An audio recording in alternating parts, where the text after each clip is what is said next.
యూజువల్గా మనకి ముక్కు ఎలర్జీ, గొంతు ఎలర్జీ, బ్రాంకియల్ ఎలర్జీ ఇవన్నీ కూడా ఒకదానికొకటి రిలేటెడ్ అండి. ఎందుకంటే మన ముక్కు నుంచి లంగులో ఉన్న ప్యారన్కైమా దాకా కూడా మ్యూకోజా అనేది కంటిన్యూటీలో ఉంటుంది. అంటే మ్యూకోజా మనకి ఇప్పుడు ముక్కులో ఏదైనా ఎలర్జీని వచ్చి ఎలర్జీ ఇన్ఫ్లమేషన్ కాజ్ చేస్తే ఆ ఇన్ఫ్లమేషన్ లంగ్ దాకా పోయి బ్రాంకోస్పాజము, దగ్గు, ఈ ప్రాబ్లమ్స్ అన్నీ వచ్చే అవకాశం ఉంటుందన్నమాట. సాధారణంగా ఈ ఎలర్జెన్స్ ఏంటంటే మనకి రోజు రోజుకి పెరిగిపోతున్నాయి అన్నమాట. బేసిక్గా రీజన్ ఏంటంటే మనకి ఇండస్ట్రియల్ పొల్యూషన్ పెరిగిపోవటం, అలాగే ఆటోమొబైల్ పొల్యూషన్ పెరిగిపోవటం, మన ఇంట్లో కూడా దుమ్ము ధూళి ఎక్కువైపోయి ఆ డస్ట్ మైట్స్ అనేవి పెరిగిపోతున్నాయి అన్నమాట. సో ఈ విధంగా మనం ఎటువైపు చూసినా ఈ అర్బన్ ఏరియాస్లో రోజు రోజుకి మనకి ఎలర్జీ ప్రాబ్లమ్స్ పెరిగిపోతూ ఉన్నాయి అన్నమాట. అలానే కొంతమందికి ఈ ఆల్కహాల్లో ఉండే పదార్థాలు కానీ, కూల్ డ్రింక్స్లో ఉండే పదార్థాలు కానీ అవి కూడా చాలా వాటికి ఎలర్జీ కలుగు చేసి మ్యూకోజల్ ఇన్ఫ్లమేషన్ వచ్చేసి ఫెరింజియల్ ఇన్ఫెక్షన్ వచ్చేటట్టు చేస్తుంది అనమాట. అలానే మనం ఏదన్నా స్ట్రాంగ్ స్మెల్స్కి ఎక్స్పోజ్ అయినా కూడా దాని ద్వారా కూడా మనకి ఎలర్జీ వచ్చి ఈ ప్రాబ్లం వస్తుందన్నమాట.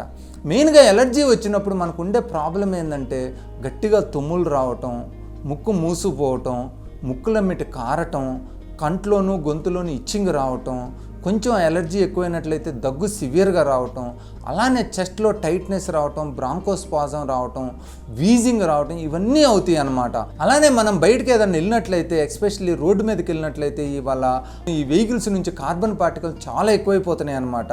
వీటి నుంచి మన ముక్కులో చేరి ముక్కు, గొంతు ఇన్ఫ్లమేషన్ వచ్చే అవకాశం చాలా ఎక్కువ ఉంటుందన్నమాట. సో మీరు ఎట్టి పరిస్థితుల్లోనూ బయటకు వెళ్ళినా కూడా మీరు ముక్కుకి మాస్క్ ధరించడం మంచిదన్నమాట. అది ముక్కుని, గొంతుని కవర్ అయ్యేటట్టు చూసుకోవాలన్నమాట. That is very important. అలానే మనం కొన్ని ఇండస్ట్రీస్ దగ్గర పనిచేసినప్పుడు, అది కెమికల్ ఇండస్ట్రీస్ కావచ్చు, కన్స్ట్రక్షన్ ఇండస్ట్రీస్ కావచ్చు, సమ్ ప్యాడీ ఇండస్ట్రీస్ కావచ్చు, అక్కడ ఏమవుతుందంటే గాల్లోకి చాలా దుమ్ము వస్తుంది. అలానే కెమికల్ ఫ్యాక్టరీలో కూడా కెమికల్స్ చాలా ఎక్కువ ఉంటాయి అన్నమాట. ఇలాంటి చోట్ల పనిచేసేటప్పుడు వీలైనంత వరకు వాటిని మనం ఐసోలేషన్గా చేయించడం మంచిది. మేనేజ్మెంటు ఒకవేళ ఒక్కోసారి కాని పక్షంలో అక్కడ ఉన్న ఎంప్లాయీస్ అందరూ మంచిగా మాస్క్ పెట్టుకొని దూరంగా ఉండటం మంచిది అనమాట. సో ఎలర్జీ ప్రాబ్లం ఉన్న వాళ్ళు చాలా జాగ్రత్తగా ఉండటం మంచిది అనమాట. ఎందుకంటే కొంచెం ఎలర్జీని మన ముక్కులో, గొంతు పైన అక్కడ ఇన్ఫ్లమేషన్ వచ్చేసి నీరు చేరిపోయి ఆ నీటిలో మనకి ఈ వైరస్ కానీ, బ్యాక్టీరియా కానీ ఈజీగా గ్రో అయ్యే అవకాశం ఉంటుంది. అలానే ఎస్పెషల్లీ సైనసైటిస్ ప్రాబ్లం కూడా చాలా ఎక్కువగా ఉండే అవకాశం ఉంటుందన్నమాట ఈ ఎలర్జీ ప్రాబ్లం ఉన్న వాళ్ళకి. సో బేసిక్గా మనం ఈ ఎలర్జీ ఏంటంటే వచ్చినప్పుడే మనం ఎర్లీగా ఉన్నప్పుడే మనం కొద్దిగా ఈ ముక్కులో స్ప్రేలు, గొంతులో స్ప్రేలు, ట్యాబ్లెట్లు, యాంటీహిస్టమినిక్స్ వాడి మనం ఎలర్జీని కంట్రోల్ చేసుకున్నట్లయితే అది సివియర్గా కాకుండా ఉంటుంది. రాకుండా తీసుకోవాల్సిన జాగ్రత్తలు ఏంటంటే మనం వీలైనంత వాటికి పొల్యూటెంట్స్కి ఎక్స్పోజ్ కాకుండా ఉండాలి.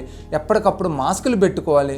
అలానే ప్రాణాయామం చేసుకోవటం మంచిదన్నమాట. మంచిగా పొద్దున, సాయంత్రం బ్రీతింగ్ ఎక్సర్సైజు చేసుకున్నట్లయితే యూజువల్గా మన ముక్కులోను, గొంతులో ఉన్న ఎలర్జీ పార్టికల్స్ ఎప్పటికప్పుడు బయటికి వెళ్ళిపోయి మనకి అక్కడ హెల్తీ మ్యూకోజా ఉంటుంది అనమాట.